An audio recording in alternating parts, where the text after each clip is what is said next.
Bonjour tout le monde. Merci d'être venus si nombreux. Il y a presque l'équivalent du village dans lequel je vis maintenant, à peu près. Depuis 3 ans où j'ai essayé avec Mallory là, qui sera là, de vivre à la campagne, de vivre un peu autrement. J'ai pris un peu de recul par rapport à pas mal de choses et l'idée c'était de pouvoir partager aujourd'hui ce que ça veut dire cet art de vivre dont on parlait et de se dire qu'est-ce qui, dans le récit collectif, en fait aujourd'hui bloque ce changement un peu de paradigme. Et pour moi, voilà, la réponse, elle est aussi métaphysique. Et donc, c'est un peu ça qu'on va aborder ce soir. Donc, on aura Denis Marquet, Tariq et Mallory qui viendront un peu parler justement de la nature humaine, de la nature du réel et la nature de la nature. Parce que je pense vraiment que nos comportements dépendent de notre vision du monde. Et si on ne vient pas vraiment creuser de comment on pense ce qu'on pense et pourquoi aujourd'hui le monde qu'on a créé, il va dans cette direction-là, on ne peut pas vraiment trouver des solutions aux problèmes qu'on a créés. Donc voilà, ça c'est le petit overview. Les lunettes que j'ai envie de vous prêter ce soir, en tout cas, ça sera de se dire, est-ce que, pour moi en tout cas, la réalité, elle est quelque part entre Matrix, Inception, Avatar et Kirikou. Kirikou, c'est très important, parce que je ne sais pas si vous avez vu Kirikou, mais en fait, à la fin, c'est la sorcière qui est très méchante, en fait, et ils se rendent compte qu'elle n'est pas méchante, mais juste elle souffre, parce qu'elle a une épine dans sa colonne vertébrale, et le fait d'enlever l'épine, en fait qu'elle se transforme en princesse. Et moi, j'ai grandi dans une famille avec des parents éducateurs spécialisés qui m'ont appris justement qu'il n'y a pas de gens méchants, mais il n'y a que des gens qui souffrent. Donc voilà, c'est un peu le début, parce que dans Quête de sens, on a l'impression que je suis un peu le loup de Wall Street et qui tout d'un coup se réveille. Mais en fait, j'ai eu des parents très bienveillants, très Jésus-centriques. Donc Jésus était très important pour eux et du coup un peu dans ma famille. Et voilà, donc ça joue un tout petit peu le contexte dans lequel on grandit.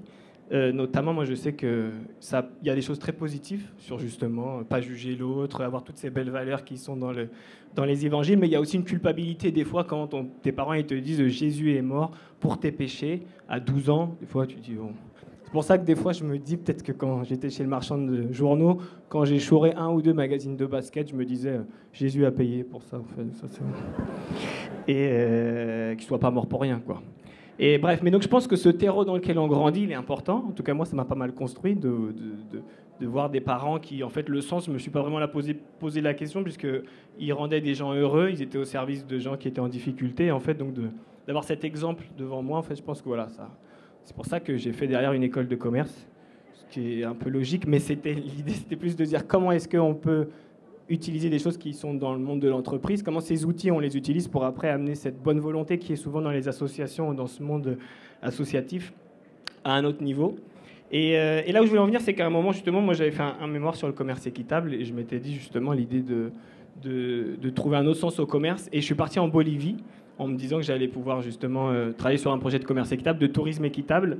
Et c'est là qu'il y a vraiment eu un vrai déclic. Et je pense que c'est ce rapport-là que j'avais envie de partager, parce que je pense que c'est ce rapport à la nature qu'ont les peuples, pas promis, mais en tout cas les indígenas en Bolivie, donc les indigènes, comme eux-mêmes ils s'appellent. Donc moi je suis venu en petit blanc en leur disant, bon, je vais vous expliquer comment faire du commerce, enfin du tourisme équitable, je vais vous expliquer la vie. Et en fait, c'est eux qui m'ont expliqué pas mal de choses. Et pour les Boliviens, l'idée c'est que la terre, c'est la terre-mère, donc en fait que la terre est un organisme vivant dont il faut prendre soin. En gros, le pommier fait des pommes et la terre fait des humains aussi. Et donc il y a un lien avec cette planète. Et à chaque fois qu'on mangeait ou qu'on buvait dans ces petites communautés dans lesquelles je vivais, qui étaient au bord du désert d'Uyuni, donc un grand désert de sel, ils mettaient un peu d'eau par terre ou un peu de bière en disant ça vient de la terre, je le rends à la terre. Et donc il y a ce lien avec la Pachamama. Et cet acte symbolique, je pense qu'il a ouvert comme une petite fenêtre dans mon imaginaire et j'ai commencé à essayer de plus ressentir ce lien avec la nature. Et quand on vit dans le désert, on se rend compte aussi que le bruit du silence, enfin le bruit du désert, c'est pas forcément le silence, mais c'est plus la présence et qu'il y a vraiment une autre dimension qui peut un peu s'ouvrir quand on est un peu moins conditionné par tout ce qu'il y a autour de nous et qu'on est un peu moins stimulé par tout ce qui se passe. Aujourd'hui, je pense que quand on est plus stimulé, qu'on vit dans une autre culture qui voit les choses autrement, surtout à 23, 24 ans, il y a quelque chose qui s'ouvre. Et du coup, voilà, moi j'ai senti qu'il y avait cette relation avec la terre qu'avaient ces peuples premiers, que moi ils ont essayé de me transmettre, et qu'en fait, peut-être que une des solutions au problème écologique, c'est pas justement il faut sauver la planète, mais c'est surtout il faut sauver un peu l'humain d'un dysfonctionnement et qui retombe en amour de la planète.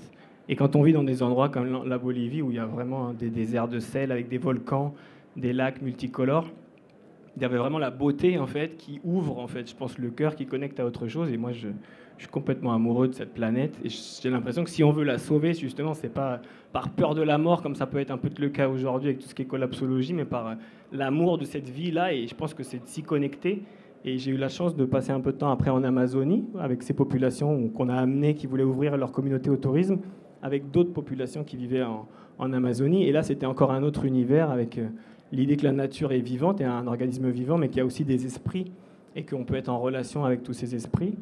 Et ça, pour la science, en gros, c'est que soit... de se dire que un Indien avec un étui, bon là ils n'avaient pas d'étui peignard, mais en tout cas avec des plumes, puisse comprendre la nature du réel, autant même plus qu'un scientifique avec un PhD, en fait, il y en a un des deux qui a tort, en fait. Et aujourd'hui, j'espère, c'est ce qu'on abordera un peu après, de voir est-ce que ces deux visions, elles sont vraiment si antagonistes, ou est-ce que justement, se dire qu'il y a du vivant dans tout, il y a de la conscience dans tout, il y a des choses qu'on peut mesurer, qu'on peut voir, et d'autres qu'on ne peut pas voir.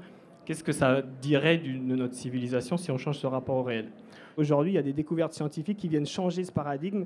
Et si on fait les déductions philosophiques de certaines découvertes scientifiques, il y a une autre réalité qui arrive, et donc il y a un autre comportement. Et donc, moi, j'ai l'impression qu'on a enlevé la conscience, justement, des équations, parce que la conscience, c'est subjectif, donc du coup, on l'a enlevé. Mais en enlevant les équations, on l'a aussi enlevé de nos institutions, on l'a aussi enlevé, du coup, de notre civilisation. Donc le fait de remettre la conscience dans l'équation, de dire est-ce que justement ce qu'on ne peut pas mesurer, on ne peut pas faire autrement, on ne peut pas trouver d'autres manières d'aborder le réel et de se dire que peut-être que tout est vivant, là ça change. Et ce qui est beau, c'est qu'on se rend compte que les arbres notamment, il y a une communication entre eux, on en parlera un peu tout à l'heure, donc il y a tout ce qui se passe avec l'intelligence de la nature, même les plantes qui réagissent aussi aux humains. Est-ce qu'une pierre a vraiment aucune conscience, ou est-ce que justement il y a une forme de conscience mais qui est différente ? Toutes ces questions-là, en fait, je pense qu'elles sont là en ce moment. Et si on arrive un peu à justement mettre ensemble les scientifiques, les biologistes, les spirituels, enfin toute cette dimension-là, et qu'on connecte un peu tout ça, et qu'on n'est pas sur le soi-soi, mais sur le et, ce qu'amène aussi la représentation du monde quantique, là, il y a une autre image qui arrive. Et en fait, je pense que là, ça ne sera pas justement l'idée simplement de les marchands qui prennent le contrôle. Je pense que c'est un peu ça dans la vision. Mais si jamais le lobby, par exemple, des infirmières prenait le contrôle un peu plus de l'économie, ça serait peut-être l'économie du soin. Et là, de prendre soin, là, je pense qu'on est dans un autre rapport au réel, dans un autre rapport au monde. Et c'est peut-être ça la civilisation qui vient, en fait. Une fois qu'on comprend cette idée d'interdépendance que la science est en train de montrer, une fois qu'on comprend justement que la connaissance de soi, le sens, c'est la clé pour être un peu épanoui. Et pour moi, la quête de sens, ou le sens, pour résumer, c'est plutôt de se dire... quelles sont mes valeurs et au service de quoi je mets ces valeurs-là, et au service de plus grand que moi, je mets ces valeurs-là. Et je pense que c'est là-dedans qu'on trouve une forme d'épanouissement, et tout ce questionnement qui ouvre plein de portes qui font que voilà, on grandit un peu, et qu'on trouve des endroits pour justement se reparler de ces choses-là, pour rediscuter. Et pour moi, voilà, la clé, elle est là, de vraiment comment est-ce qu'on arrive à mettre tout le monde autour de la table pour amener un autre réel, et qui va peut-être justement émerger autrement. Parce que je pense qu'on ne peut pas juste se dire qu'il faut un nouveau récit. Moi, je pense que le nouveau récit, il doit être aussi baqué sur ce que c'est que le réel. Et pour moi, les hypothèses, elles sont en train de changer. J'espère qu'on pourra en parler un peu pour montrer justement ce que ça pourrait être le réel. Et la deuxième chose, c'est cette dimension un peu de l'ego. Ça veut dire qu'en fait, il y a l'histoire on va dire, ce que le récit collectif nous a raconté sur ce que c'est que le réel. Et puis, il y a aussi comment moi, je me suis raconté des trucs dans ma tête.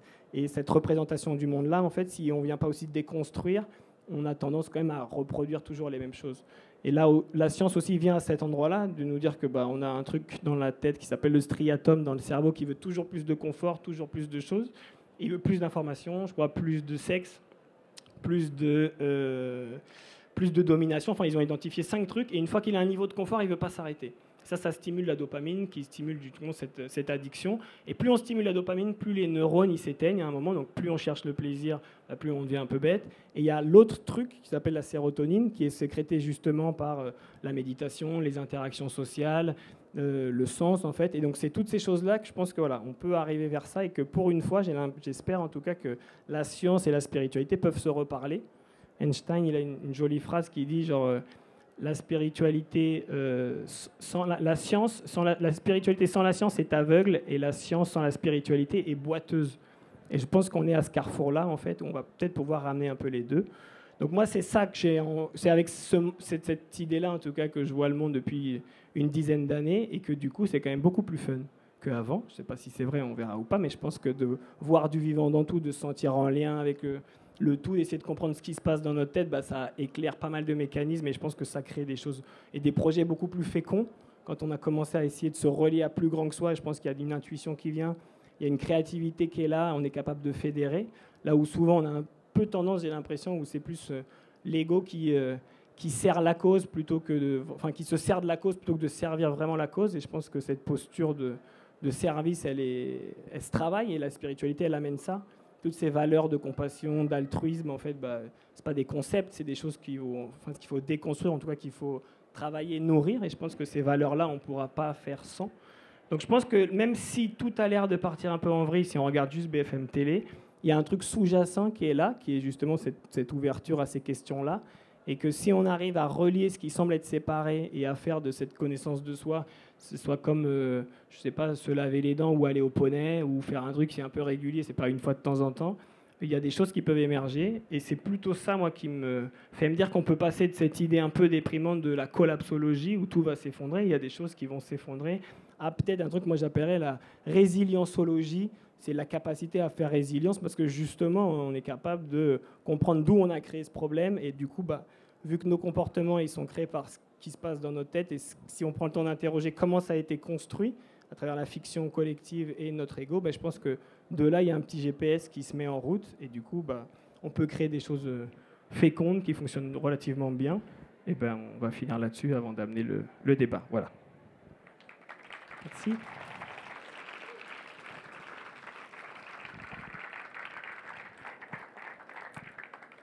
Et donc, maintenant qu'on a un peu posé le cadre, ce qui va être bien, c'est de rentrer dans ce cadre, d'ouvrir des portes pour aller creuser un peu tous ces aspects-là.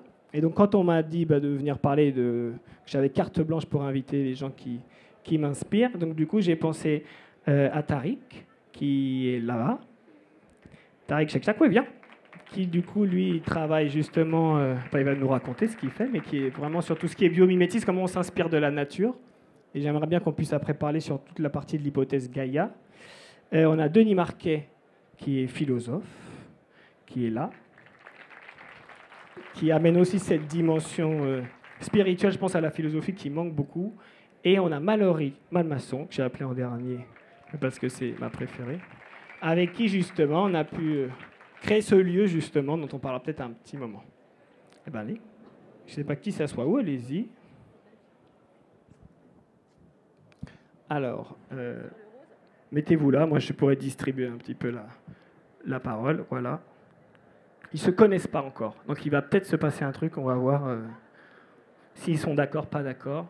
J'ai peur qu'il n'y ait pas un gros débat. Il y a un petit risque que tout le monde soit un peu d'accord, mais j'ai lu cette phrase qui disait « il vaut mieux fortifier le sain que combattre le mal ». Donc, on va aller dans ce qu'on pense être vrai. Mais avant, pour que ça ne soit pas un truc où il n'y ait que nous qui parlions, ce qui pourrait être bien pendant qu'on s'installe et qu'on voit un peu de quoi on va parler, parce qu'on ne l'a pas encore fait, si vous vouliez vous tourner vers votre voisin, et s'il y a un thème ou un truc sur lequel là, ça a un peu réagi, ou vous avez dit oui, non, oui, mais quand même, oui, bon, ça m'est arrivé, et ben, c'est l'occasion de lui parler pendant peut-être 2 petites minutes. Voilà. Si vous pouvez faire ça à 2 ou 3, et après, comme ça, on revient là-dessus. Comme ça, quand même, qu'il y ait un peu des échanges. Alors, est-ce que c'est bon? Vous êtes en pleine conversation métaphysique? Ah, cool. Alors, gardez les numéros de votre voisin. C'est mieux si vous avez parlé à quelqu'un que vous ne connaissez pas. Je pense que c'est bien tout de suite de parler de la nature de réalité que de la réforme des retraites. Ça amène à d'autres débats, vibratoirement. Donc nous, on a discuté un tout petit peu. Ils m'ont demandé s'ils pouvaient se lâcher ou pas sur les sujets, vu qu'il y avait un peu la dimension métaphysique, et tout le monde est content de pouvoir se lâcher un peu. Donc, si vous êtes OK avec ça? Ouais? Non? Pas trop? Ah, très bien, cool. Mais donc, je me dis que, vu que vous ne connaissez pas forcément les différents intervenants, ils peuvent se présenter un tout petit peu et voir par rapport à peut-être ce qui a été dit, s'il y a soit des choses qui résonnent, et faire un petit lien avec le parcours. Voilà. Sinon, après, on repose des questions. On commence par Tariq. Bonsoir à tous. Je m'appelle Tariq Shekshak. J'ai l'habitude de me présenter en disant couscous camembert, papa nord-africain, qui malheureusement vient de quitter ce plan en tout cas, et une maman normande, d'où le camembert. Mais quelque part, j'ai toujours eu beaucoup de mal à me définir parce que j'ai toujours essayé de ne pas rentrer dans une case. Mais si je devais résumer, un grand amour de la nature depuis très petit, en ayant grandi en Algérie en partie, puis après dans d'autres pays du monde, au bord de la Méditerranée, entre le Sahara et la mer, et la montagne aussi. Et peut-être une exploration d'autres dimensions du lien à la nature qui était méditative sans le savoir, en allant dans la forêt. La nuit, par exemple, quand j'avais 6 ou 7 ans, au grand désespoir de mes parents qui se demandaient un peu ce qui m'arrivait, et mon plaisir c'était de me fondre dans cette forêt et de voir les animaux passer sans que eux me sentent. Et c'était une forme de méditation qui ne disait pas son nom. Et pour faire court, 13 ans dans l'équipe Cousteau, en tant que directeur sciences environnement, toute une carrière plutôt biologie marine, protection de l'environnement. Et puis maintenant, Institut des futurs souhaitables, rien que pour le nom, j'avais envie de les rejoindre. J'ai eu l'occasion de participer au démarrage de cet institut en tant qu'intervenant, parce que j'ai découvert le biomimétisme grâce à un ami qui s'appelle Gauthier Chapelle, que beaucoup d'entre vous connaissent, qui venait juste de découvrir cette approche, qui vient d'une femme, une américaine, Janine Benyus, comment s'inspirer de la nature pour stimuler des nouvelles façons de faire, des nouvelles innovations qui nous resynchronisent avec les grands flux du vivant. Donc c'est pas s'inspirer de la nature juste pour faire de l'innovation, mais avec cette intention-là. Et donc j'ai la chance de pouvoir explorer ces dimensions-là. Et puis peut-être pour finir également, j'ai eu la chance de rencontrer des maîtres tibétains il y a plus de 25 ans, et j'ai une voix méditative, contemplative qui me vient de cette tradition, d'une tradition tibétaine. Denis. Je m'appelle Denis Marquet. La meilleure manière de me présenter, ce serait de dire que tout ce que je pense de moi est faux. Et je pense que c'est assez universel. Mais il faut rentrer un petit peu dans des détails historiques. J'ai été formaté à l'université de philosophie, l'école normale supérieure, l'agrégation, tout ça. Et j'ai eu la tête farcie de thèse, d'antithèse, de synthèse et d'antithèse de la synthèse. À tel point que j'ai fini par devenir fort heureusement incapable d'adhérer à quelque chose. Et ça n'a pas suffi à m'amener sur un chemin spirituel. Il a fallu une grosse crise existentielle. Mais au terme de cette crise existentielle, j'ai commencé à explorer un petit peu partout, et j'ai beaucoup raisonné évidemment avec ton film, Marc, et ton histoire. Explorer différentes voies spirituelles. Et puis un jour, il m'est arrivé quelque chose. La première chose qui m'est arrivée, c'est qu'un jour, j'ai décidé de devenir philosophe-thérapeute. Alors, ça m'est venu d'un coup. Je ne savais pas ce que c'était. J'ai commencé à le faire sans savoir ce que c'était. Et puis, j'ai compris ce que c'était en le faisant. Et il se trouve que ça a très bien marché. Apparemment, ça répondait à un besoin. La question, c'est quel est le sens de la vie ? Aider des gens à vivre le sens de leur vie, non pas en leur disant voilà, le sens de ta vie c'est ça, le sens de ta vie c'est ça, mais juste en leur posant des questions en mode socratique. Et puis un deuxième événement qui m'est arrivé, et je parle bien d'événement et pas de décision, hein, vous l'avez compris, j'ai jamais décidé quoi que ce soit, mais ça m'est arrivé. Et le deuxième événement, c'est qu'un jour j'étais dans la mer et j'étais dans un bel état, c'est-à-dire j'étais en train de me baigner, c'était dans la mer des Caraïbes. Et puis, j'ai eu un moment de vraie communion avec la nature, un moment où je me sentais un avec les éléments, quand 3 connards sont arrivés en jet ski et m'ont complètement fait exploser l'état de grâce. Et à ce moment-là, j'ai rêvé que ce qui leur arrivait, c'était que la mer, qui devait... Comme j'étais un avec la mer et que j'étais pas content, je pensais que la mer n'était pas contente non plus, et j'ai rêvé qu'elle les engloutissait. Et je me suis dit, mais en fait... la Terre n'est pas contente. La Terre-mère, la Pachamama, n'est pas contente. Et ça m'a donné une idée de roman. Et ce roman, pendant 2 ans, je me suis dit, c'est une bonne idée, je vais essayer de trouver quelqu'un qui sait écrire, et puis je vais la lui donner. Et puis au bout de 2 ans, je me suis mis à l'écrire, et c'était le roman Colère, où j'imagine que la Terre se révolte contre ses habitants, parce que, pourquoi ? Parce que nous, c'est pas la Terre qui est en guerre contre nous en réalité. De base, c'est nous qui sommes en guerre contre la Terre, et plus généralement en guerre contre notre incarnation. Et depuis, j'essaye de trouver la paix intérieure avec mon incarnation, donc avec la Terre, et ça ouvre des grands espaces. Merci. Et Mallory. À mon tour, je dis aux garçons que j'avais le palpitant à fond les ballons. Je ne suis pas toujours très à l'aise avec le micro, donc c'est un bel exercice pour moi. Alors moi j'ai un lien très très fort avec l'invisible, avec les plans subtils. Comment je suis tombée dans la marmite, ça m'est arrivé à l'âge de 5 ans. Mes parents ont décidé de déménager de la région parisienne. Ils ont acheté une maison d'habitation. Mais le plus proche, c'est J'apprends à me servir d'un micro. Et mes parents, donc, en fait, ont acheté une maison d'habitation qui s'est avérée être, en fait, une ancienne chapelle de Templiers. À partir de là, ma vie, elle a pris une vraie autre tournure, dans le sens où j'ai commencé à être vraiment connectée au plan invisible, au monde des esprits, et notamment au monde des défunts. Alors, je vous assure que quand on a 5 ans et qu'on commence à avoir des trucs un peu chelous partout, et que personne n'a l'air de voir cette réalité-là, c'est un petit peu compliqué à vivre. Heureusement, j'avais une maman très ouverte d'esprit, qui m'emmenait voir des magnétiseurs, des médiums, etc. Elle espérait quand même qu'on puisse me faire passer ce mal et me faire exorciser. Voilà. Donc j'ai grandi avec ça, en ayant foi que par contre ces capacités-là allaient m'aider plus tard à accompagner des gens. Donc même si c'était difficile, j'ai vraiment gardé foi. Et en fait, j'ai grandi avec cette sensibilité, cette extrasensorialité. Et à 18 ans, j'ai vraiment pété un câble d'être comme ça, de me sentir aussi étrange, aussi différente. Et j'ai décidé de partir à l'autre bout du monde, faire mes études en Australie, pour me dire qu'avec un peu de chance, je serais un peu moins bizarre là-bas. Et en fait, je suis arrivée dans une famille d'accueil. J'ai ouvert la porte de la maison, j'ai vu des photos de ce qu'on appelle les maîtres ascensionnés, qui sont des grands guides spirituels, sur les murs. J'ai vu une boule de cristal, une table de massage. En fait, j'étais arrivée chez une médium. Alors, j'avais fait 25 000 bornes pour essayer de me débarrasser de tout ça. Je tombais les 2 pieds dedans. Et cette personne m'a aidée ensuite à dompter mes capacités, à trouver les boutons j'allume et j'éteins, quand est-ce que je les utilise, pourquoi, comment. Et après, ça a été une grande quête qui a commencé pour moi. Et depuis 8 ans, du coup, je suis consultante en alignement et cofondatrice de l'espace Totem avec Marc. Donc voilà. Très bien. Yes. Alors T'avais maintenant dit que pas le de filtre, cadre, hein. pas de filtre. On n'a rien dit là encore. Moi, ce que je trouverais intéressant, c'est justement d'aborder la question par rapport à la Terre-mère, en fait, et de savoir cette hypothèse que des fois on nomme l'hypothèse Gaïa, ou de dire la nature comme un organisme vivant.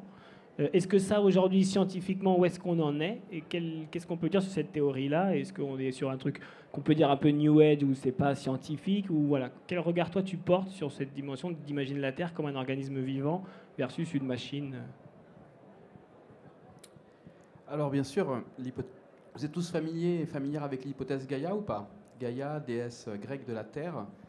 En fait, c'était la première question que les scientifiques se sont posées il y a déjà bien longtemps. Une des premières questions, c'est qu'est-ce que c'est que la vie déjà?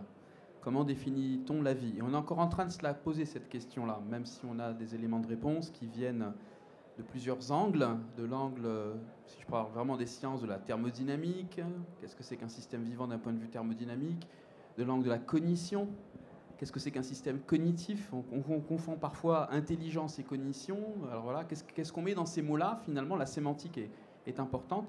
Et c'est vrai qu'à un moment donné, finalement, en s'interrogeant sur ce que c'est qu'un système vivant, un système capable de s'auto-réguler, s'auto-organiser de l'intérieur de lui-même, ce que Francisco Varela et Maturana ont appelé à une époque auto-poétique, auto-organisé, capable de s'organiser de l'intérieur de lui-même et de s'auto-réguler. C'est une façon de définir la vie, hein, un des angles. Et bien, à un moment donné, on peut constater qu'effectivement, la planète Terre elle-même, au bout d'un certain temps, dans l'histoire de l'apparition de la vie a créé des conditions propices à la vie. D'accord ? On a les toutes premières cellules qui étaient des micro-organismes qui sont apparus dans l'océan primordial il y a un peu plus de 3,8 milliards d'années.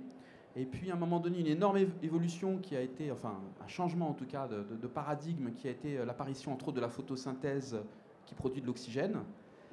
Une consommation importante du carbone qui était dans l'atmosphère primordiale, qui a été fixée dans la matière organique.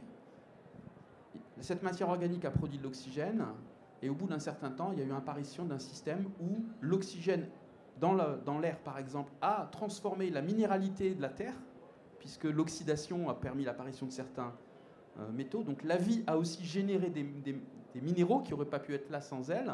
Et on voit qu'à un moment donné, on a un système où le vivant et le non-vivant sont en interaction structurelle.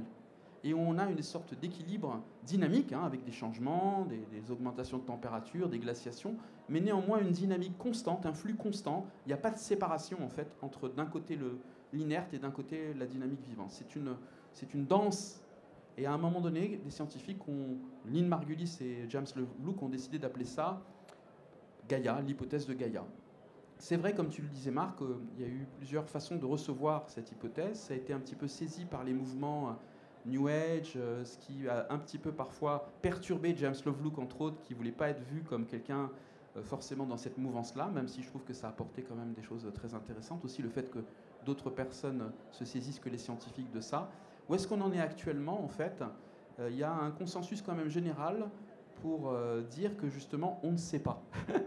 On ne sait pas trop bien définir la vie. Et c'est intéressant de voir que c'est au moment où on essaye d'explorer le potentiel d'autres planètes, d'abriter la vie, qu'on est en train de se reposer les questions finalement. C'est quoi quelque chose de vivant? Est-ce que c'est l'eau forcément, par exemple, qui est indispensable à la vie? Est-ce que l'eau est le solvant universel? Ou est-ce que d'autres liquides pourraient être la base, le solvant de la vie? Est-ce qu'on a besoin des mêmes briques fondamentales que sur Terre? Certains vont dire oui, d'autres non. En tout cas, pour revenir à l'hypothèse Gaïa, nous sommes dans un système planétaire qui est cognitif, qui est capable de sentir les variations et qui est capable de réagir à ces variations. Et on pourrait continuer à dire que c'est donc un système vivant, le système Terre. Yes. Ben merci. Moi, je sais qu'on avait discuté justement quelque chose que j'ai pas pu mettre dans le film avec Bruce Lipton, qui disait que l'être humain, justement, on est un peu, enfin, que la nature de l'univers, c'est une autre question qui viendra après, elle peut être fractale. Ça veut dire que tout se reproduit à un niveau de plus en plus grand dans l'échelle, comme les petites poupées russes, et que si nous, on est les cellules, enfin, dans l'organe, enfin aussi, on va dire que nous, on est composé de cellules en fait, et que si ça se trouve, nous, on pourrait aussi, d'un point de vue symbolique, être les cellules de la Terre, et ben que comme on dysfonctionne et qu'on n'est plus au service de l'organisme, la Terre, elle a de la fièvre, en gros, et que si justement nous, on se remet bien à faire ce qu'il faut et à être dans le sens de prendre soin, de créer de l'harmonie pour l'organisme, du coup, peut-être que la Terre aussi ira mieux et il peut y avoir cette rémission spontanée et qui peut inverser le cours, justement, de tout ce qui est, tous les problèmes qui sont actuels. Donc ça amène cette hypothèse encore avec d'autres choses, quoi, mais en tout cas, je pensais que c'était important de... On a le droit, en tout cas, de réfléchir à cette hypothèse. C'est ça que tu nous confirmes. On a le droit. Et si je peux réagir à ce que tu viens de dire, vous me permettez très très brièvement, c'est je suis intimement convaincu, quand on regarde l'histoire de l'évolution de la vie sur Terre, que la Terre se remettra de tout ce qu'on est en train de faire. Mais le pas de temps, c'est le million d'années. Est-ce que nous, on sera toujours là? C'est une autre question. Donc, ceux qui sont, enfin, je veux partager en tout cas cette conviction, ceux qui sont très inquiets, tristes de voir le mal qu'on pourrait faire à la Terre au point de la mettre en danger, relaxez-vous, regardez le temps profond. Et tout ça n'est qu'une grande danse avec de la création et de la destruction. Il y a eu 5 extinctions massives. Ce qui est un petit peu vexant, c'est que nous, humains, on joue un peu le rôle de la météorite. Et on s'est autoproclamé sapiens sapiens, doublement connaissant. Mais il ne s'agit pas de sauver la Terre ou de sauver la vie sur Terre. Très bien. Merci pour cette précision. Je peux rebondir là-dessus, d'un point de vue plus chamanique, où du coup, je rejoins complètement ce que tu viens de dire. Souvent, j'ai des communications avec le monde des esprits, et justement, quand on parle à l'esprit de Gaïa, souvent, elle dit vous inquiétez pas pour moi, parce que si je veux vous éliminer demain, je vous jarte tous, en fait, les humains, et je vais me régénérer, justement. Et aussi, dans les messages, il faut qu'on arrête de croire qu'on l'a détruit, parce qu'en fait, ça nous rassure de nous dire qu'on va certainement être ses sauveurs aussi. En fait, on adore se créer des rôles, les humains.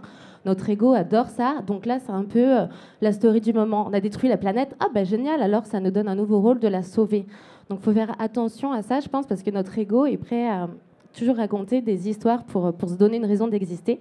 Et donc même si je pense qu'on a sérieusement fait n'importe quoi et qu'il est temps de se remettre en marche, il faut faire attention, on ne pas se donner un rôle qu'on n'aurait pas à tenir, je crois. En tout cas, d'un point de vue des esprits. Très bien. Merci les esprits. Denis, moi c'était plus sur, on va dire, sur la nature de la nature, c'est intéressant, mais justement sur ce que c'est que la nature humaine. Moi j'ai l'impression que l'hypothèse de base, c'est justement de dire que l'homme est mauvais, en fait l'homme est cupide, et que du coup il faut exciter la cupidité, c'est la base du système actuel, et parce que les riches vont être très riches, après ça va arriver sur les pauvres, c'est le ruissellement. Donc ça c'est une construction, je pense que c'est même avant Adam Smith cette idée-là. Toi par exemple, sur la nature humaine, c'est quel côté justement? C'est le bien, c'est le mal, c'est entre les deux? Quel regard tu portes là-dessus? Tu devais faire une petite radio. Il suffit de regarder les yeux d'un nouveau-né pour savoir que l'être humain naît parfaitement innocent. Mais en même temps, si on se souvient un petit peu de la manière dont on a été accueilli au monde, on n'a pas été accueilli par un amour inconditionnel. Donc, pour moi, l'âme humaine arrive au monde totalement innocente, et en même temps, elle arrive dans un monde où l'amour manque. Et il faut survivre au manque d'amour. Donc, il y a une question qui s'est posée à nous très tôt, à mon avis, bien plus tôt qu'on n'ait pu la formuler par des mots, c'est que dois-je être pour recevoir le minimum d'amour dont j'ai besoin pour survivre? Et la réponse, c'est ce qu'on appelle moi. C'est-à-dire, je dois être ceci, je dois être cela, je dois être cela. On a par exemple des nourrissons qui font leur nuit très tôt, et c'est bon signe, ça veut dire qu'ils se sentent très en sécurité parce qu'ils sont accueillis avec beaucoup d'amour. Et il y en a d'autres qui font leur nuit très tôt parce qu'ils ont très vite compris qu'il ne fallait pas trop qu'ils se signalent parce que sinon il allait leur arriver des problèmes. C'est-à-dire que, en fait, très tôt, on s'est construit en fonction du regard des autres posé sur nous, en fonction des attentes des autres, en fonction des projections des autres. Et donc, on a créé un système de défense pour survivre au manque d'amour, et ce système de défense s'appelle l'ego. Freud lui-même disait que le moi est un système de défense. Il avait tout à fait raison. La question, c'est d'arriver à ne plus se prendre pour moi, mais arriver à communiquer avec quelque chose de plus profond. Rien ne ressemble plus à un moi qu'un autre moi. Dès qu'on est dans l'ego, on se ressemble, on a tous les mêmes motivations, et c'est pour ça qu'on entre en rivalité, en compétition, et on voit le résultat dans le monde actuel. En revanche, chaque être est unique. C'est un petit peu comme quand on entre dans une cathédrale la nuit et qu'on voit tous les vitraux, ils se ressemblent tous, ils sont tous gris, sombres, ils sont tous les mêmes. Mais dès que la lumière, le jour se lève, la lumière les traverse, chacun apparaît dans sa dimension unique. On a besoin d'être traversé par une lumière qui vient de plus loin que nous. Et à ce moment-là, l'être unique qui est chacun apparaît et illumine le monde. Donc pour moi, en quête de sens, qu'est-ce que c'est qu'une vie qui a du sens? Ma vie a du sens si ma vie exprime vraiment mon être. Mais très souvent, notre vie exprime notre ego, c'est-à-dire quelque chose de totalement construit dont il faut apprendre à se libérer. Top, merci. Et Mallory, justement, par rapport à l'ego et l'art de vivre, on dit que si jamais là, on doit amener justement un autre art de vivre parce qu'il y a d'autres représentations du monde au réel, est-ce que, en quelle mesure, justement, ce que vient de dire Denis, où l'ego est un frein à ça? Pour moi, l'ego, il est un frein dans le sens où il fonctionne avec l'inconscient. Et aujourd'hui, qui dit nouvel art de vivre, dit nouvelle conscience. Et en fait, ce qu'on voit avec l'ego, c'est qu'il s'infiltre via notre inconscient pour générer en fait des automatismes, des réflexes, des stratégies, des mécanismes qui sont liés à ce besoin qu'il a, l'ego, justement, de nous aider à survivre dans ce monde, donc de répondre pour ça à nos besoins, qui sont les besoins fondamentaux, les besoins physiologiques de sécurité, d'amour, d'acceptation, de valorisation et de reconnaissance. Et aussi, l'ego, il fait en sorte que nous n'ayons pas à revivre certaines blessures, justement pour ne pas réveiller des moi blessés qui sont le mal-aimé, le dévalorisé, etc., etc. Et donc, il crée des stratégies en nous, mais on ne le voit pas du tout. Donc, il s'immisce au niveau de notre inconscient et on répond à ces pulsions qu'en fait, il est tout le temps en train de générer en nous. Le problème, c'est que ces pulsions, en plus, elles répondent à des peurs et elles incrustent, elles cristallisent en nous des croyances qui sont limitantes. Et en fait, on reproduit des schémas comme ça, en boucle, en boucle. Et en plus, ces schémas, ils sont construits par rapport au passé qu'on a eu. Et aussi, l'ego, il est capable de capter notre mémoire cellulaire, donc ce qu'on a reçu en tant que bagage transgénérationnel.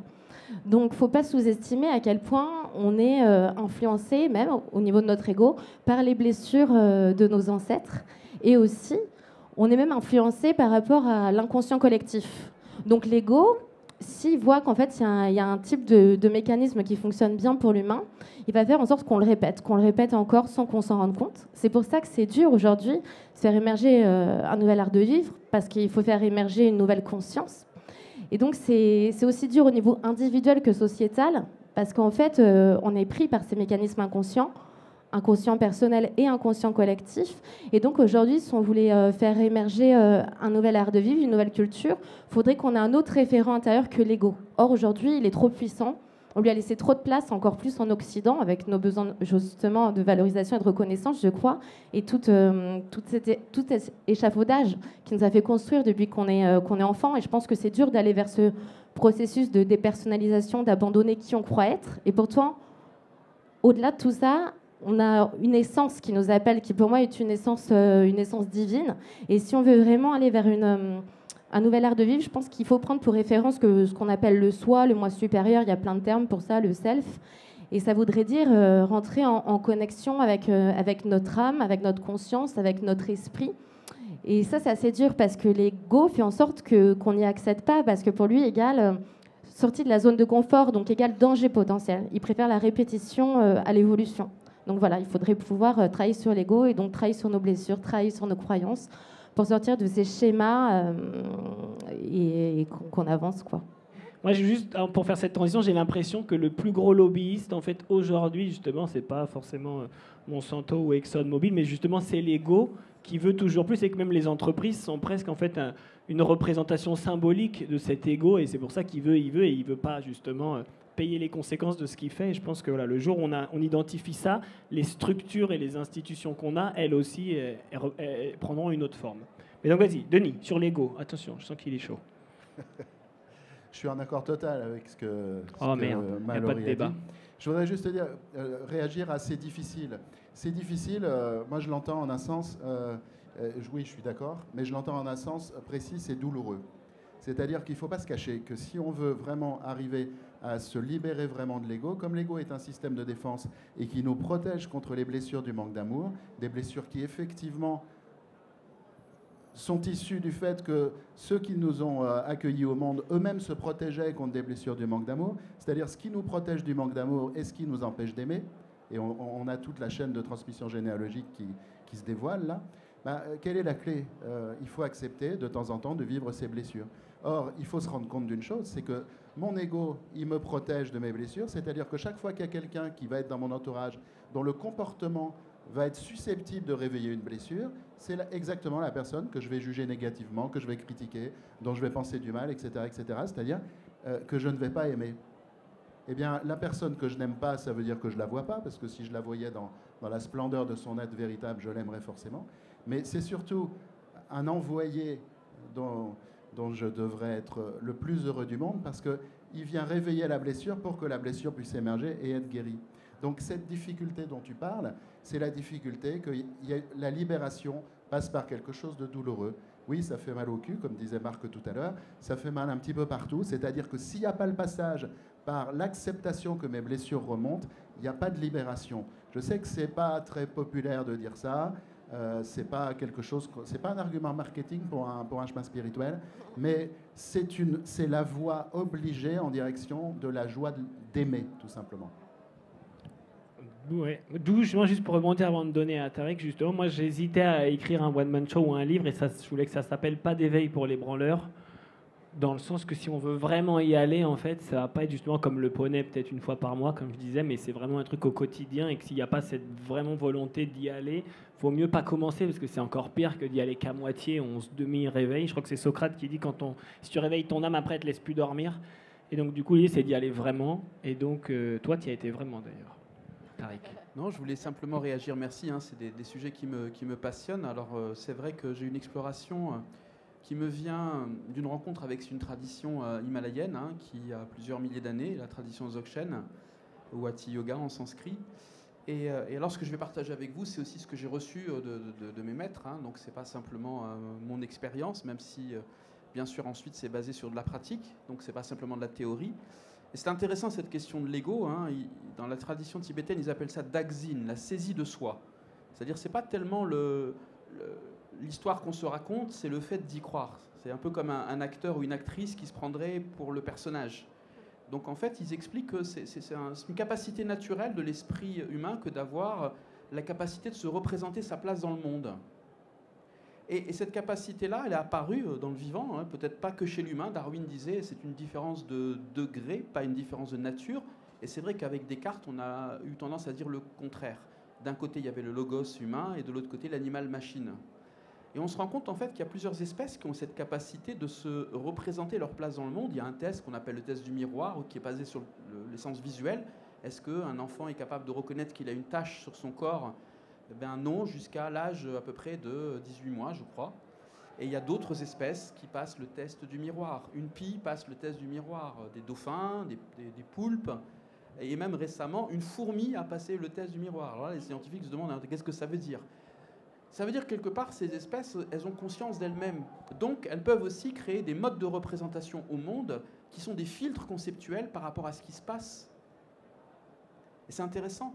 C'est-à-dire que cette capacité-là, qui est merveilleuse, peut se retourner contre nous. C'est le revers de la médaille. Donc il y a un design de notre représentation au monde qui est important, très important pour une espèce comme la nôtre qui a cette capacité-là. D'un côté, on peut voir le monde comme quelque chose à exploiter pour nourrir notre avidité, notre crainte et notre espoir, les deux jambes de l'ego. L'ignorance, j'ignore la situation, je veux pas. C'est vraiment la mécanique infernale. Ou au contraire, suivre peut-être l'invitation d'un scientifique comme Teilhard de Chardin qui dit qu'il faut repoétiser notre lien au monde.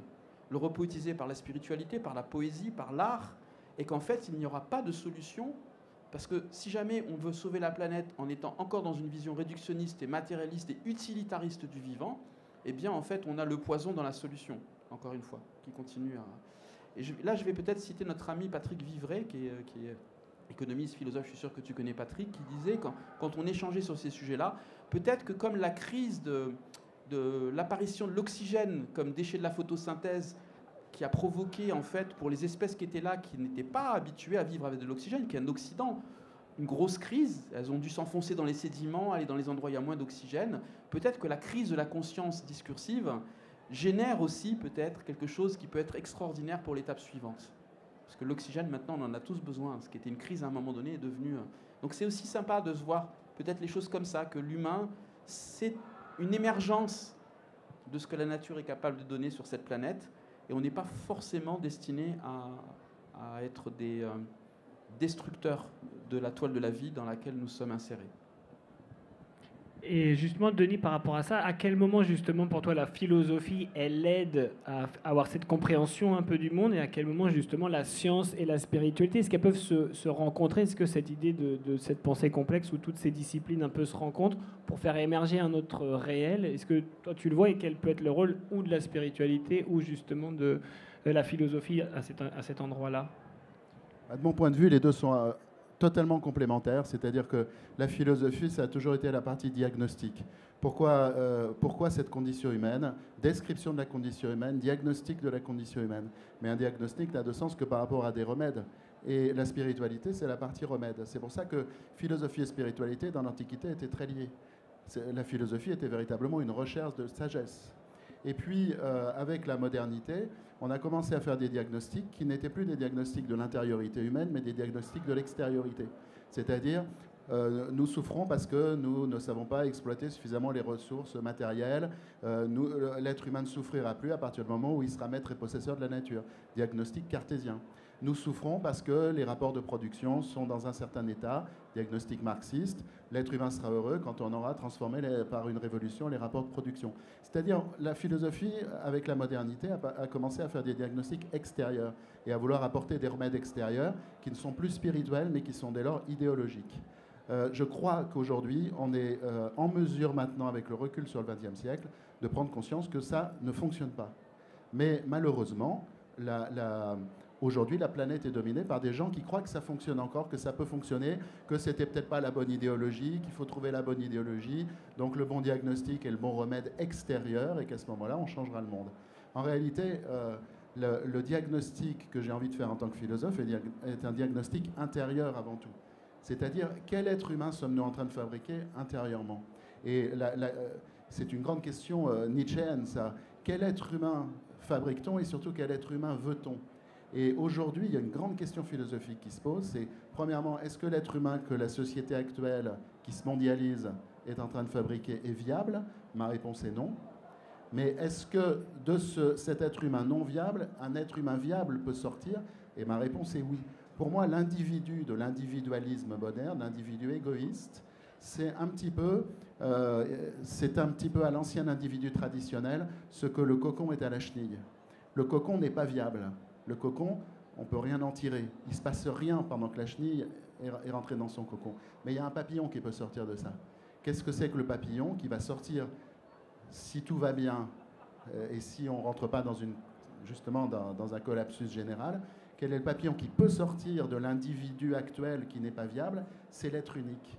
C'est la prise de conscience de soi et le désir de rayonner son être et le désir de rencontrer chacun comme un être unique. Et l'être unique, et là je te rejoins Mallory, a une essence divine. Ça y est, le gros mot est lâché. Et très bien. Toi, Mallory, justement là-dessus, sur cette idée justement de cette métamorphose, de ce que tu peux voir sur les gens avec qui justement tu as pu travailler depuis 4-5 ans, sur cette métamorphose que tu observes, à quel endroit ça se passe? Qu'est-ce qu'il y a de commun justement quand il y a cette métamorphose par rapport à la manière dont on se perçoit? Est-ce que l'individu il peut être viable? À partir de quel moment il devient plus viable? De quoi il a besoin qu'est-ce qu'il a besoin de percuter? Je crois que l'individu il a besoin de percuter, qu'il est capable de réguler ses pensées et ses émotions avant toute chose, parce que ça nous définit énormément. Il a besoin certainement de conscientiser qu'il a des mémoires qui influencent son ego et qui finalement sont un frein à sa connexion à ce qu'on appelle les plans bouddhiques et atmiques, donc à notre conscience, à notre esprit, à notre âme. Et que finalement, ce que je vois aujourd'hui, c'est que quand on accompagne les gens dans cette régulation de ce qu'on appelle les plans vibratoires, donc les plans énergétiques, le plan mental, émotionnel et causal, et ben, dès qu'on commence à travailler dessus, à réguler, à pacifier, les gens en fait se connectent à plus de foi, un sentiment de complétude, plénitude, à cette capacité aussi qu'on a de manifester et à cette capacité qu'on a en fait l'air de rien de servir de notre esprit pour projeter une réalité. Et j'ai l'impression que lorsque les gens s'autorisent à se dire « je suis créateur de ma réalité », il se passe vraiment quelque chose. Il faut beaucoup d'étapes avant ça. Et moi, j'ai l'impression que une grande étape dans l'évolution des gens, c'est lorsqu'ils se rendent compte que peut-être que leur corps est le souverain en lien avec la matière, mais que leur esprit est le souverain du lien avec l'immatériel. Et ça, j'ai l'impression que c'est un vrai déclic, un vrai shift dans la tête des gens, mais souvent on ne se l'autorise pas parce que qui dit je suis capable de créer ma réalité, égale je suis aussi capable de détruire ma réalité, de faire les pires des choses. Donc c'est dur cette dualité. Donc souvent on n'accepte pas cette dualité. Donc le processus d'acceptation de la dualité est aussi important. Et aussi, je crois qu'on a une certaine culpabilité de se dire qu'on est des créateurs, si on a envie, parce qu'en fait, l'air de rien, les religions nous ont appris que seul Dieu est créateur. Et si on est créateur, ça voudrait dire qu'on est des sortes de mini-dieux incarnés. Et en fait, c'est assez flippant comme responsabilité. Donc c'est ramener les gens, pour moi, à leur esprit, à leur conscience supérieure. Bon, ça se fait pas comme ça d'un claquement de doigts, mais ça se fait toujours par un petit réveil, comme tu disais, et comme tu dis souvent, par la sagesse ou la douleur. C'est en général soit on sent un appel, on a nos cellules qui se réveillent, le divin qui se met à vibrer en nous, on a l'appel et on ne peut pas lutter parce que c'est là.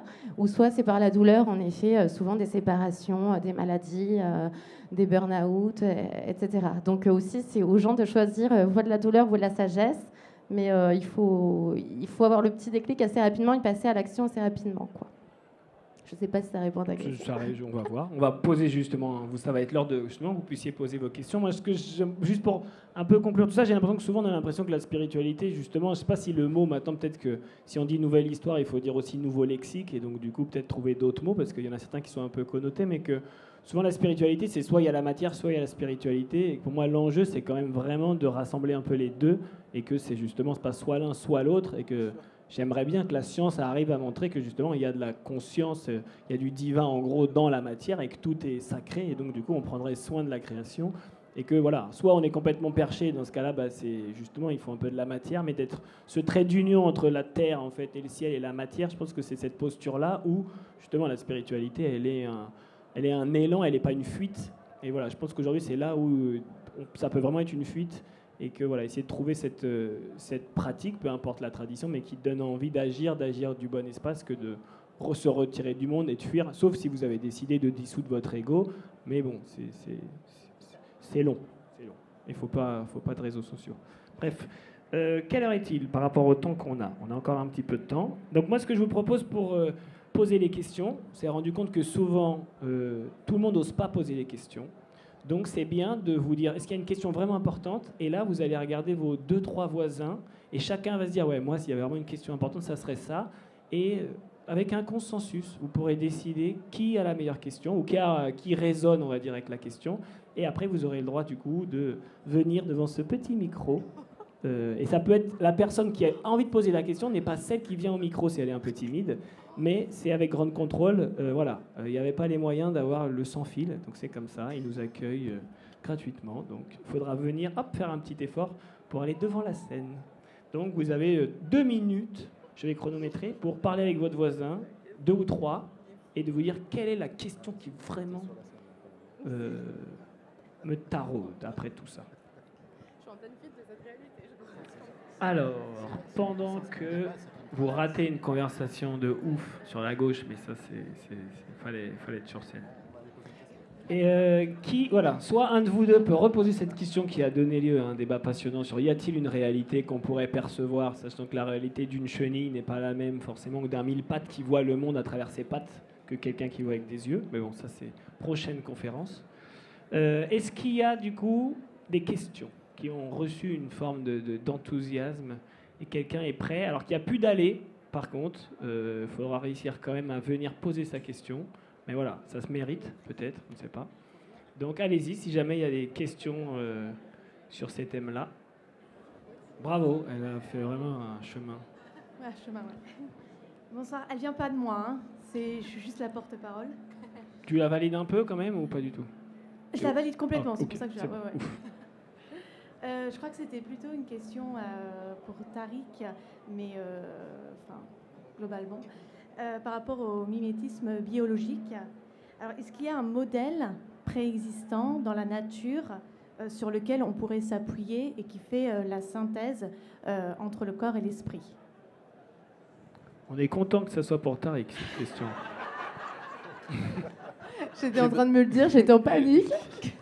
J'ai besoin d'aide, les copains. Alors, je vais réagir... parce que, quelque part, c'est une question qui me touche, en faisant une réponse de Normand, pour le coup. C'est mon côté Normand, peut-être, qui va parler. Je dirais que le modèle auquel on a accès, en tout cas, c'est nous-mêmes. Et donc, on n'est pas, encore une fois, séparé de ce qu'on appelle la nature. Il y a l'illusion de séparation. L'ego a créé, en fait, une sorte d'illusion de nous faire croire qu'il y avait quelque part un extérieur et nous qui serions plus ou moins partie prenante dans un lien qui nécessite une frontière. Et si on fait le film accéléré de notre vie, impossible d'être ce que l'on est sans tout ce qui est passé à travers nous par l'alimentation, la respiration, impossible de vivre sans ces bactéries qui sont plus nombreuses, ou ces micro-organismes que les cellules de notre corps, même si en volume, nos cellules sont plus volumineuses, et on se rend compte qu'on est composé, qu'on n'est pas du tout indépendant. Et donc je dirais qu'on est un magnifique modèle, parce que justement, on ne peut pas se mettre à la place d'un autre esprit, surtout si c'est un autre esprit d'une autre espèce. Par contre, on peut ressentir plus ou moins de proximité en fonction de ce que les Tibétains appellent les tendrels, les ensembles d'interdépendances emboîtées. Par exemple, je me sens plus proche d'un singe que d'une bactérie. Et je partage une certaine illusion de réalité de manière plus proche avec ce singe qu'avec cette bactérie. C'est pour ça que justement, ça rejoint la question de la réalité n'existe pas, hein. Déjà, les anciens Grecs le disaient. Par contre, on a la capacité de s'entendre sur les apparences. Et puis, par rapport à un chat, on est des mammifères et des vertébrés. Donc, ça sera un peu moins proche de l'expérience du singe, mais quand même toujours plus proche de l'expérience de la bactérie. Et ainsi, vous voyez, comme des poupées, une matrishka emboîtées, donc sans séparation, simplement des tissus d'interdépendance qui nous créent, en fait, un peu comme dans Matrix, différentes projections sensorielles qui nous donnent l'illusion de partager un monde réel. Mais il n'y a pas de réalité, il n'y a pas de réification possible puisque c'est une illusion. Et c'est génial d'accepter cette illusion-là parce que notre esprit humain, donc pour revenir à la question, hein, dans le modèle dans la nature qui fait le lien entre l'esprit et la matière, notre esprit nous rend capable de nous rendre compte de cela. D'autres espèces sont pas en train de se poser ce type de questions a priori, mais notre discursivité nous permet de nous poser cette question-là et de tout d'un coup de nous rendre compte, ah oui, j'ai créé une illusion de séparation et en fait si je la laisse tomber, je suis en lien direct, inconditionnel et je laisse tomber toutes mes protections, je suis dans la vulnérabilité la plus totale et quelle beauté et quelle façon merveilleuse d'être au monde. Et ça, je trouve que c'est un merveilleux laboratoire qui est en nous-mêmes, qui nous permet scientifiquement d'aller explorer notre intériorité, de se poser la question, qui suis-je ? Qui suis-je ? authentiquement, avec vérité, avec sincérité, allons au bout de cette question. Est-ce que je suis ce personnage qui s'est construit ces 50 dernières années à travers différentes couches d'histoire? Est-ce que je suis la cognitivité même, beingness comme disent les Anglais? Et dans ce cas-là, puis-je la ressentir? Pas simplement y réfléchir, mais la ressentir. Une expérience directe. C'est magnifique, nous sommes un laboratoire magnifique. Je ne sais pas si ça répond à votre question, mais en tout cas, c'était ce que j'avais envie de répondre, parce que je ne peux pas mettre à la place de la baleine ou d'autres espèces pour répondre à une question pareille. Juste un petit mot. En tant que philosophe, je suis obligé de dire que la question des rapports entre l'esprit et le corps est peut-être mal posée. Parce que on commence à poser la question des rapports entre l'esprit et le corps à partir du moment où on a objectivé le corps. Et ça arrive très tôt. Ça nous arrive à partir du moment où, effectivement, on passe le test du miroir, c'est-à-dire autour de 18 mois. À partir de ce moment-là, on commence à élaborer mentalement quelque chose où on se prend pour ce qu'on imagine être l'objet que voient les autres. Vous comprenez ça? Je me prends pour mon imaginaire du regard des autres posé sur moi, de l'objet que voient les autres. Et à ce moment-là, j'objective mon corps et je crois que mon corps est un objet. En réalité, mon corps n'est pas un objet. Le corps vécu n'est pas un objet. Le corps vécu est un espace traversé de ressentis et de sensations. Et cet espace et ces ressentis et ces sensations qui traversent cet espace sont entièrement de nature spirituelle. Et du même coup, il y a une unité, et c'est là que je te rejoins, il y a une unité réelle, mais l'illusion de séparation vient de cette construction par laquelle on est tous passés, parce que si on ne passe pas par cette construction, on est dans la psychose. Mais on est tous passés par une construction où on s'objective soi-même en intériorisant la manière dont les autres nous voient et au passage, la manière aussi dont les autres nous veulent, c'est-à-dire leurs projections et leurs attentes. C'est bon? Très bien. Alors, est-ce qu'il y a un autre groupe qui avait une question qui a fait consensus? Yes? Yeah? Bonsoir. Moi, j'ai vu très récemment En quête de sens. Donc, ça fait 5 ans que le film existe, mais j'en ai entendu parler que très récemment. Et vous avez beaucoup parlé depuis le début de cette conférence de l'éveil des consciences à une échelle individuelle. Que finalement, si on voulait changer les choses efficacement, pour de vrai, il fallait d'abord produire en soi un changement qui peut être douloureux, comme vous l'avez dit. Ma question est, dans votre film, que j'ai adoré, vous avez rencontré Vandana Shiva, qui, elle, pour le coup, disait « c'est très bien d'être spirituel, vous l'avez dit tout à l'heure, mais au bout d'un moment, les agriculteurs se suicident. Il faut faire quelque chose contre les grosses compagnies qui les écrasent. » Et donc ma question est, à quel moment est-ce qu'on passe de l'éveil intérieur à une action collective? Est-ce que finalement, on serait dans un monde où il n'y aurait que les sages qui auraient le droit de faire une action collective, comme Vandana Shiva? Est-ce que l'éveil, chronologiquement, passe de l'individu à l'action collective, ou est-ce qu'il y a une autre forme d'action? Est-ce que le militantisme est vain? Enfin voilà, ma question est celle-là, entre l'individu et le collectif. Yes. Merci. Ah bah c'est la question, je pense pour moi en tout cas, c'est la question centrale en ce moment. En fait, j'ai l'impression qu'il y a les activistes qui sont tous au bord du burn-out et les spirituels qui méditent, et à un moment ça se rencontre pas en fait. Donc comme on disait un peu au début, c'est pas le soit on fait ça, soit on fait ça, mais genre comment est-ce qu'on fait les deux en fait, comment ces mondes-là se rencontrent. Moi j'ai l'impression qu'on accueille beaucoup justement d'activistes qui viennent chez nous justement et qui des fois prennent le temps, où on les voit, c'est des copains, ils sont tellement qu'à un moment on se dit bah, viens un peu de comprendre ce que tu combats en fait, et souvent au bout de pas longtemps on se rend compte que ce qui les faisait réagir en fait, certains qui sont sur l'injustice, ils ont été eux-mêmes victimes d'injustice, c'est aussi ce que disait Denis. Donc il y a un moment juste au moins de comprendre dans la cause qui t'anime, c'est quoi ta motivation profonde, et pour pas mettre trop d'inconscient dans ce que tu fais. Sinon, moi, ce que j'ai vu, c'est que plus on met de l'inconscient dans ce qu'on fait et on le fait sans comprendre les vraies motivations, plus à un moment, ça se retourne contre soi.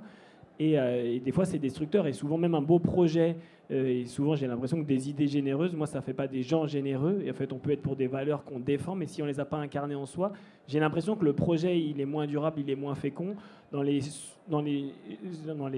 exemples qu'on a mis dans le film, et même on n'a pas pu tous les mettre, mais la plupart des projets, que ce soit Voix Libre avec Marianne Sébastien, où c'est 1 million de bénéficiaires, et des gens qui travaillent dans les ordures, dans les mines, qui retrouvent de la dignité par le chant notamment, donc c'est connecté d'abord à soi, pour que l'action elle ait de l'impact. Le Barefoot College en Inde, c'était un peu la même chose, mais c'était que des gens qui avaient fait ce travail-là, et du coup, quand ils œuvraient, j'ai l'impression que leur projet se chargeait d'une énergie tout autre que si simplement c'est l'ego ou le mental qui veut absolument faire le changement. Après, il y a besoin, je pense, qu'il y ait beaucoup de militantisme, d'activisme, de réveiller aussi ceux qui, entre guillemets, dorment, même si j'aime pas trop cette idée, mais en tout cas ceux qui n'ont pas encore eu accès à cette info. Après, il y a des gens, si aujourd'hui ils n'ont pas l'accès à l'info avec tout ce qui se passe, bah, c'est peut-être que c'est pas pour cette vie, mais quand même, là, ça commence à se voir. Mais en tout cas, je pense qu'il faut les deux, et c'est ces temps entre l'activisme et justement le temps pour soi qui permettra, je pense, que ça fonctionnera. Mais si on attend de s'éveiller pour agir, là, il n'y aura plus de planète.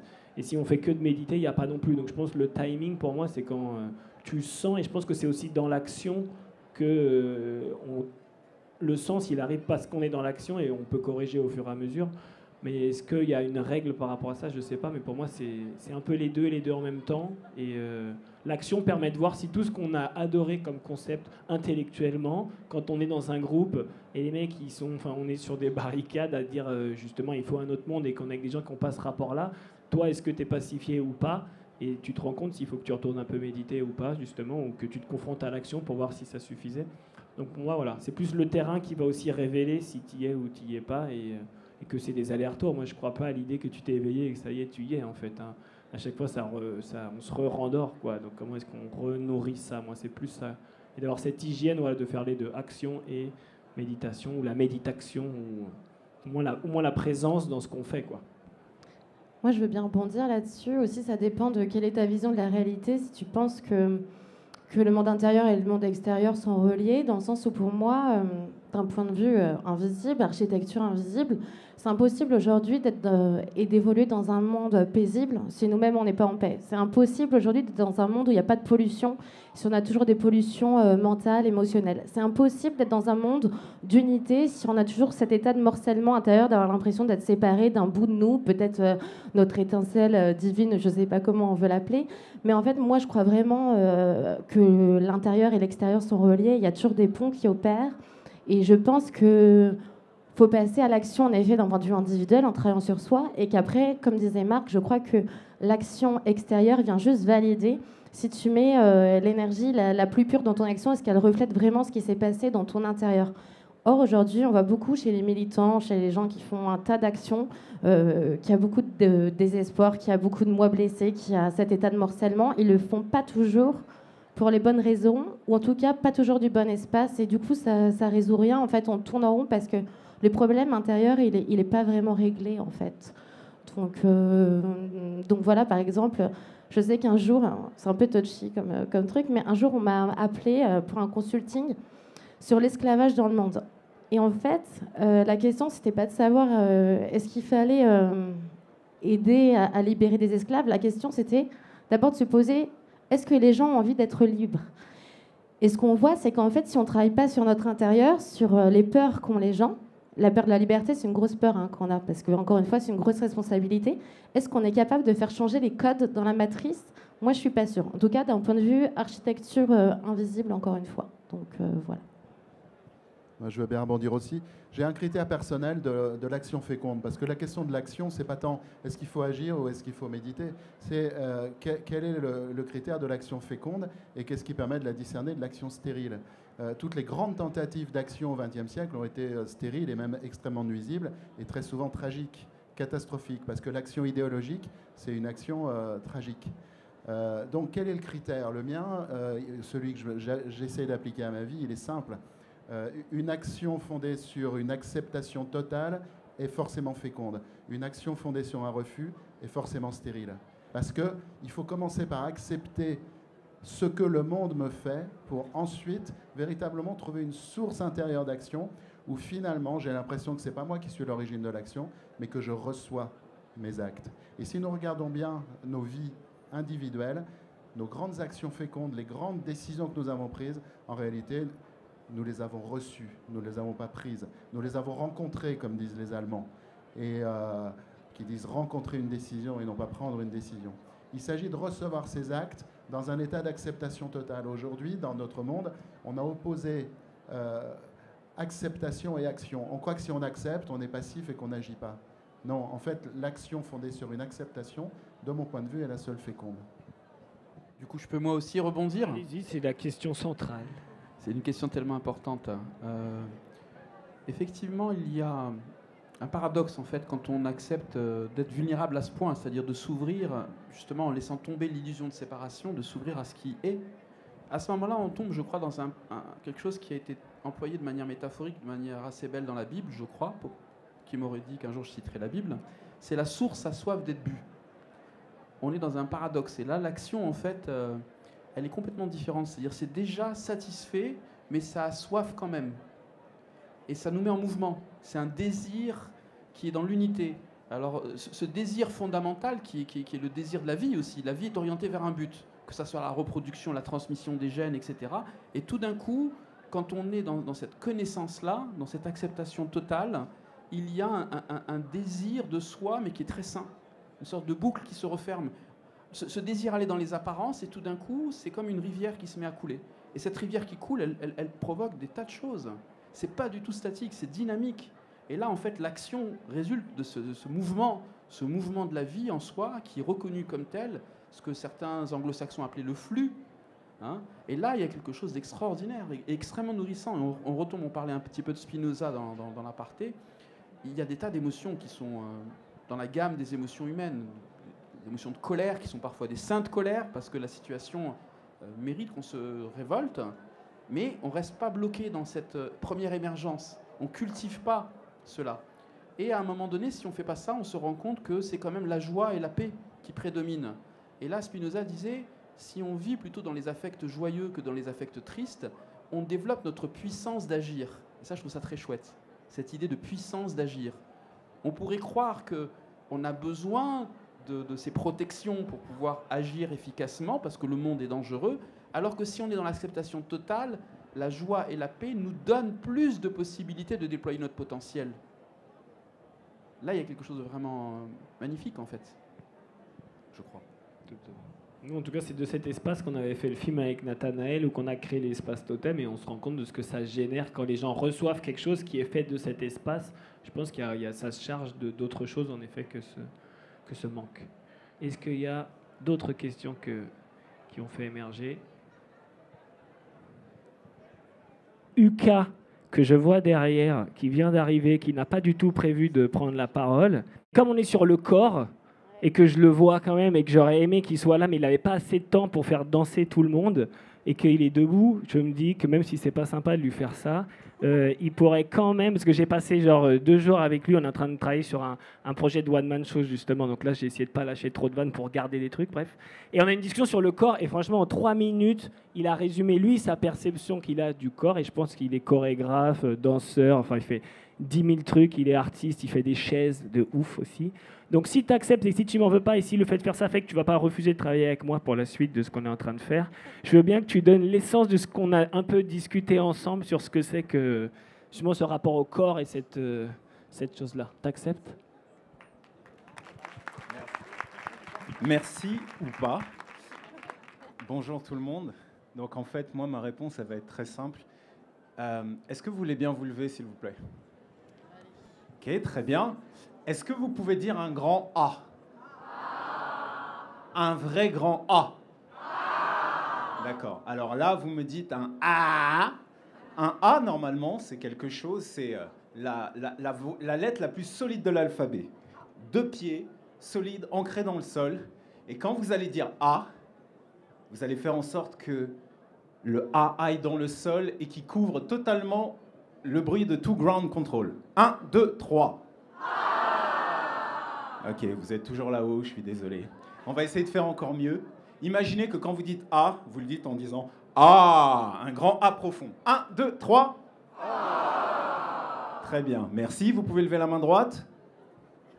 Levez la main gauche. Levez le pied droit. Le pied gauche. Je vais histoire de voir où vous êtes. Ok, très bien. Est-ce que vous pouvez taper des mains 1 fois? Taper des mains 2 fois? Taper des mains 3 fois? Ok. Alors ça, c'est ma réponse à toutes les questions que j'ai entendues depuis tout à l'heure. À savoir comment on fait pour réunir la tête, le corps. Et je trouve qu'en fait, qu'on réfléchit énormément quand en fait, finalement, soyons. C'est la seule chose que j'avais envie de poser. Voilà. Dans un corps, finalement, il y a à peu près tout, et tout l'univers. Et beaucoup de mots, au final, si on prend 2 secondes pour se dire, tiens, est-ce que tout n'est pas résumé dans un A? Je pense qu'il se passe beaucoup de choses là. Okay. Voilà, donc c'est la seule chose que j'avais envie de répondre. Débrouille-toi avec ça.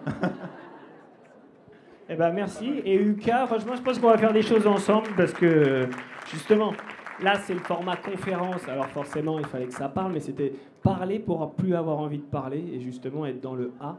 Et je pense que par le mouvement, en fait, il y a plein de choses qui se passent et c'est ce qu'on essaye un peu aussi, nous, de faire à l'espace Totem. Donc voilà, eh ben merci beaucoup, en tout cas, d'être venu. Merci à Denis, à Tariq et à Mallory. Et donc, si vous voulez rester en lien, je pense que voilà, nous, chacun peut, je ne sais pas s'il y a des actualités pour les uns, pour les autres. Nous, on est en train de travailler sur un film sur le sacré, justement.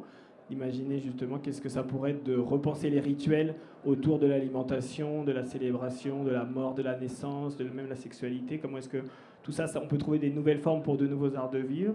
À l'espace Totem, justement, on organise pas mal de choses et on a envie que ce lieu, ça devienne un peu une Villa Médicis, un peu de la transition, où justement les scientifiques, les entrepreneurs, les artistes, tout ce monde-là puissent justement échanger sur ces visions du monde.